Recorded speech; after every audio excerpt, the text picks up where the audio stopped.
सभी को जोहार दोस्तों। आज हम लोग वीडियो में पढ़ेंगे मुंडा मानकी शासन व्यवस्था के बारे में, जो हो जनजाति की शासन व्यवस्था है। तो वीडियो को अंत तक जरूर देखिएगा और आपको बहुत ही बेनिफिट होगी इस वीडियो से माध्यम से, और आपके प्रश्न किसी भी हालत में आपके जरूर पूछे जाएंगे यहाँ से।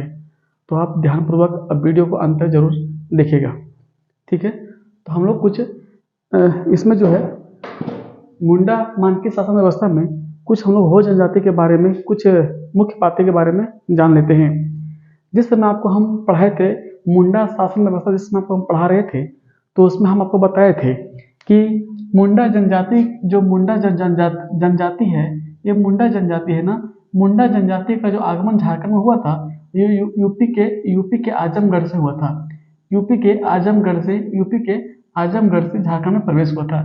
जब ये लोग झारखंड में जब प्रवेश किए, तो ये लोग वहां से दो दल में बंट गए। एक दल जो है चला जाता है आपका खूंटी वाला एरिया में, और एक दल जो है चला गया आपका सीभू वाला में, है ना, सीभू वाला क्षेत्र में चला गया। जो जो जो दल सीभू में पहुंचा वह दल ही कहलाता है, हो कहलाता है। वह जो है दल हो कहलाता है। हो को हम लोग देशोम हो के नाम से भी, हो देशोम या देशोम हो बोल सकते हैं। हो देशम ही कहा जाता है इसको, हो देशम, है ना, इसे हो देशम ही कहा जाता है।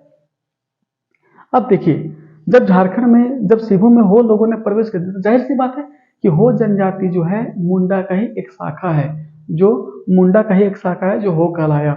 हो जनजाति, अब जानते हैं हिंदू का जो सर्वोच्च देवता है, उसको हम लोग सिंगमोंगा बोलते हैं, ठीक है। जब इन लोगों ने झारखंड में जब प्रवेश किया, जब ये लोग झारखंड में जब इन लोगों ने प्रवेश किया, तब यहाँ पर झारखंड में पहले से ही दो अन्य जातियां रह रही थी, जिसको बोला गया, एक था आपका भूनिया था, और एक आपका जाति था, उसका नाम था सरावक, है ना। सरावक लोग रह रहे थे। सरावक जो लोग है, ये जैन धर्म को मानता था। सरावक लोग जो है ये जैन धर्म को मानता था। जब हो लोगों ने जब यहाँ पर प्रवेश कर गया, तो भूइयां लोगों में और श्रावक लोगों में और हो से संघर्ष, दोनों लोगों में और हो लोगों में आपस में संघर्ष शुरू हो गया। तो हो लोगों की संख्या अधिक होने के कारण, हो लोग सक्रिय होने के कारण जो है, हो लोगों ने कहा कि भूइयां और श्रावक को यहाँ से मार के निकाल दिया, वहां उस क्षेत्र से बाहर निकाल दिया। इस प्रकार से हो लोग जो है उस क्षेत्र पर अपना कब्जा स्थापित कर लिया। अब बात आ जाती है, देखिए मित्रों, दोस्तों, जब हम आपको जो कुछ अभी चीजें बताएंगे, उसके एक अलग सा वीडियो भी बना देंगे, आप जरूर उस वीडियो को देख लीजिएगा। जब हो लोगों ने जब यहाँ पर जब अपना कब्जा स्थापित कर लिया था, तो उसके बाद क्या होता है, अंग्रेजों का आगमन होता है। तब झारखंड में अंग्रेजों का आगमन होता है। अंग्रेजों का जब आगमन होता है, तो आपको हम बता दें कि हो जनजाति में वहां पर एक बहुत बड़ी व्यवस्था थी, उसको हम लोग बोलते हैं मुंडा मानकी व्यवस्था, है ना, इसको बोलते हैं मुंडा मानकी व्यवस्था। मुंडा मानकी जो व्यवस्था थी, जो मुंडा और मानकी जो लोग थे, वह हो जनजाति के सबसे बड़ा प्रशासक थे।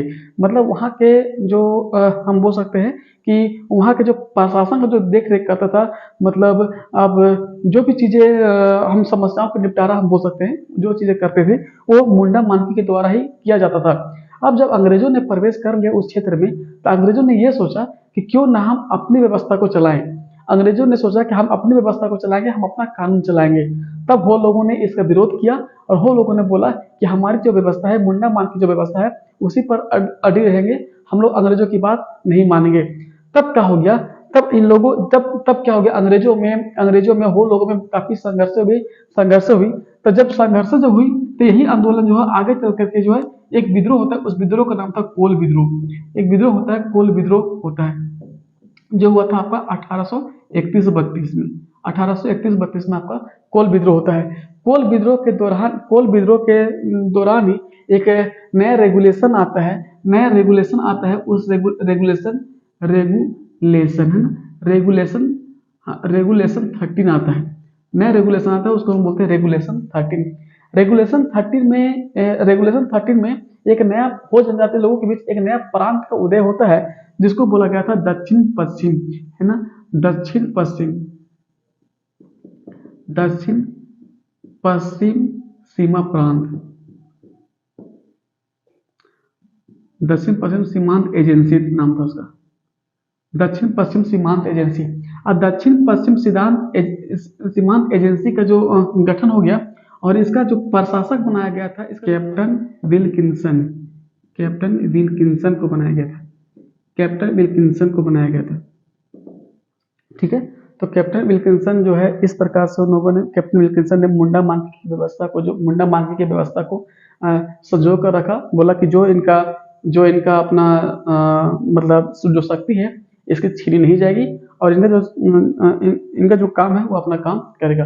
इस प्रकार से हो जनजाति लोगों में जो व्यवस्था थी, जो प्रशासक था वो इस प्रकार से है।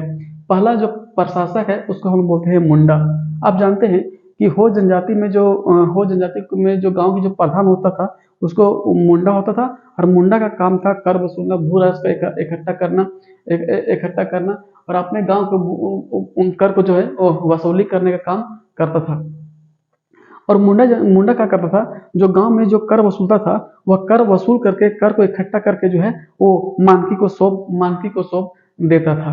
ठीक है, जो मुंडा का जो पद होता था ना वह वंशानुगत पद होती थी। लेकिन हाँ, मुंडा का पद अगर वंशानुगत पद है, लेकिन मुंडा अगर ढंग से काम नहीं कर रहा है, योग्य नहीं हो रहा है और गलत तरीके से काम कर रहा है तो उसका अधिकार होता था, पंचायत का अधिकार होता था कि उसको जो है सो बहिष्कार करे। मुंडा के काम करता था तो उसको जो है सरकार के द्वारा अभी जो है वर्तमान में या फिर हम पहले बोल सकते हैं उसको मानदेय के रूप में 1000 रुपया दिया जाता था। उसके बाद आप हम लोग पढ़ेंगे मानकी। मानकी जो होता था 15-20 गांव को मिला करके एक पीढ़ का गठन करते थे और पीढ़ का जो प्रधान होता था उसको हम लोग मानकी कहते थे। जो विवाद का निपटारा मुंडा नहीं सुलझा पाता था वह मानकी जो है सो मानकी सुलझाता था और इसका काम था कर भू राजस्व को संग्रह करता था और जो जितना भी भू राजस्व इकट्ठा करता था उसका 10% जो है वह मानकी अपने पास रखता था कमीशन के रूप में। मानकी को सरकार जो है 15,000 रुपया जो उसको है दिया करता था। इतना ही नहीं, मानकी जो होता था ना वह मुंडा का संरक्षक होता था। देखिए, अब हम लोग पढ़ेंगे अगला जो हम लोग पढ़ेंगे 3 मानकी के बारे में हम लोग पढ़ेंगे।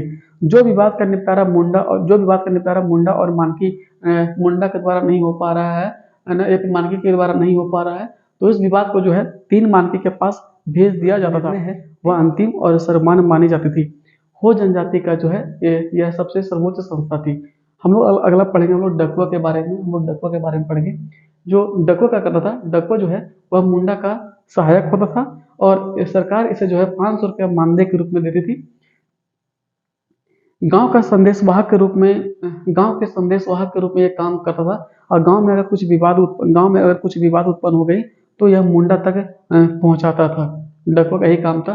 तहसीलदार का क्या काम था, तो यह मानकी का मुख्य सहायक होता था, मतलब मानकी का मुख्य सहायक होता था और तहसीलदार के माध्यम से ही मानकी जो है सो कर इकट्ठा करता था, कर वसूलने का काम करता था।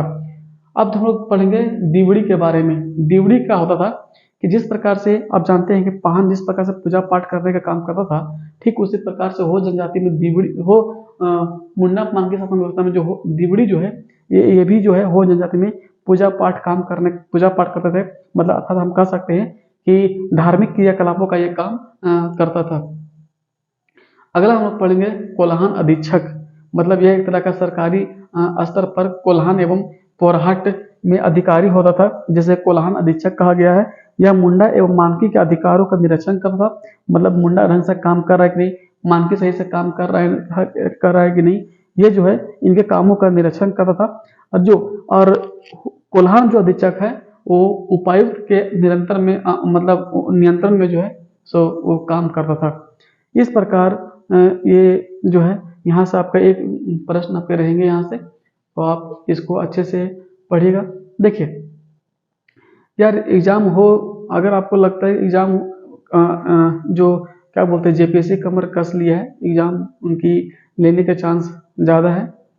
अगर आप परिहार कारण हो गया तो हम बोल सकते हैं कि ले या ना ले, लेकिन आप ये मान के चलना होगा कि एग्जाम जरूर होगी और इसके लिए आपको तैयारी कर लेनी होगी अच्छे से। तैयारी में आप पूरा मजबूती से रहेंगे, कोई बहानेबाजी एकदम बिल्कुल भी नहीं चलेगी। देखो यार, एक बात ना ध्यान देना कि अगर आप विद्यार्थी हैं और आपको अगर कुछ समय के लिए अगर स्वार्थी बनना पड़े ना, तो स्वार्थी जरूर बन जाइए। ठीक है, अगर आप मान लीजिए आप स्वार्थी इन द सेंस कि अगर आप पढ़ने के लिए बैठे हुए हैं, अगर कोई फ़ोन ही कर दिया कि चल दोस्त घूमने चलो, तो वहाँ पर आप स्वार्थ जरूर बन जाइए। आप पढ़ने के लिए बैठे हैं, कोई बोला चलो मूवी देखने के लिए, तो वहाँ पर आप थोड़ा सा रुक जाइए, स्वार्थी जरूर बन जाइए कि हम नहीं अब नहीं जा सकते।